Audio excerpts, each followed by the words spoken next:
Mas sore Mbak Lucy. Selamat sore juga, Rewa. Bagaimana kabarnya Mbak? Alhamdulillah, sehat walafiat. Ada yang bisa saya bantu, Rewa? Alhamdulillah kalau sehat. Begini Mbak, ada berita terkait dengan narkoba ya di dalam lapas Cipinang. Nah itu apakah Mbak Lucy tahu tentang berita tersebut? Saya dapat informasi kalau tidak salah terkait dengan pabrik ekstasi yang dibuat narapidana, bukan? Nah betul Mbak, benar. Mbak tuh tahu dari mana? Iya, dari teman saya yang tugas di lapas Cipinang. Jadi sempat cerita-cerita terkait dengan kasus tersebut. Oh jadi begitu ya Mbak. Kalau begitu, apakah saya boleh Mbak buat tanya-tanya? Silakan tanya tentang apa. Oke Mbak, jadi yang pertama begini. Apakah petugas itu tidak mengetahui terkait dengan peredaran narkoba di lapas tersebut, Mbak? Mengapa baru diketahui saat polisi itu menyedak lapas? Dari informasi yang saya dapat, bahwa ada oknum-oknum, salah satunya petugas yang di sana, sehingga hal tersebut tidak terlalu diekspos secara internal, tetapi malah terekspos dari eksternal. Jadi begitu ya, Mbak. Oke, Mbak. Oke, Mbak. Lalu bagaimana itu, Mbak, dengan sistem keamanan di lapas itu sendiri? Terkait dengan sistem keamanan informasi yang saya dapat sih, bahwa penghuni lapas tersebut atau narapidana yang mendekam di lapas Cipinang itu lebih dari 3.000 narapidana.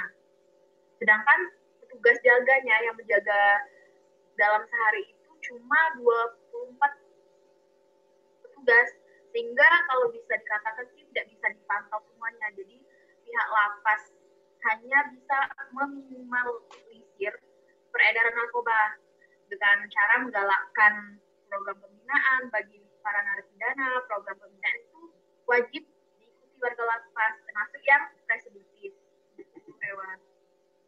Oh, baik, Mbak. Baik, Mbak. Lalu terkait dengan kasus tadi, nah, itu bagaimana tuh, Mbak? Menurut pandangan Mbak Lucy itu bagaimana caranya agar narapidana di lapas tersebut itu bisa mengedarkan narkoba ke luar lapas itu gimana caranya, Mbak? Dari informasi sih, pergerakan narapidana yang mengedarkan narkoba itu seakan tidak terkendali dan tidak terawasi oleh petugasnya. Dalam arti pengawasan itu menjadi lumpuh karena lumpuhnya pengawasan itu, sehingga membuat para bandar yang ada di dalamnya bisa bergerak bebas karena tadi petugas jaga sama narapidana tidak seimbang. Hmm, begitu ya, Kalau Mbak. Begitu ya, Mbak. Lalu saya mau tanya nih, kalau menurut Mbak Lucy sendiri nih, ini langkah apa nih, Mbak, yang bisa diambil agar tidak terjadi atau tidak terulang lagi ke kasus tersebut itu, Mbak? Biar apa ya? Intinya biar keadaan makin baik lah, nggak kayak sebelumnya. Gimana, Mbak? Saya sih, langkah dalam menangani kasus ini biar tidak terjadi terulang lagi seperti itu, langkah yang pertama terkait dengan komunikasi dalam rangka penyelenggaraan program-program dan pelaksanaan pencegahan narkoba. Dalam arti itu dalam preventif, mencegah. Terus yang kedua itu peningkatan terapi dan rehabilitasi pencandu dan penyalahgunaan narkoba. Dalam arti pada saat petugas membina napi itu dimaksimalkan peningkatan terapi dan rehabnya.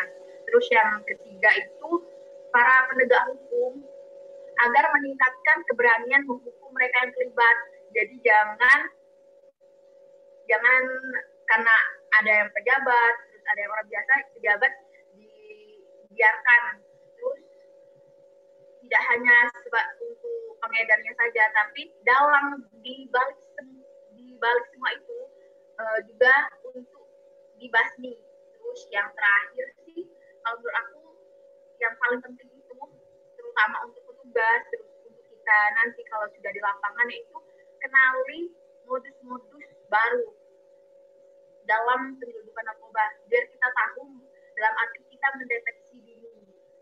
Begitu sih kalau menurut saya. Baiklah, Mbak. Baik, Mbak. Cukup cuma sampai situ aja ya Mbak. Terima kasih banyak atas informasinya ya Mbak. Terima kasih sudah meluangkan waktunya, sudah mau berbincang-bincang dengan saya. Sekian ya Mbak. Ya, kembali kasih Rewa. Semoga di lain kesempatan kita bisa berbincang lagi. Amin.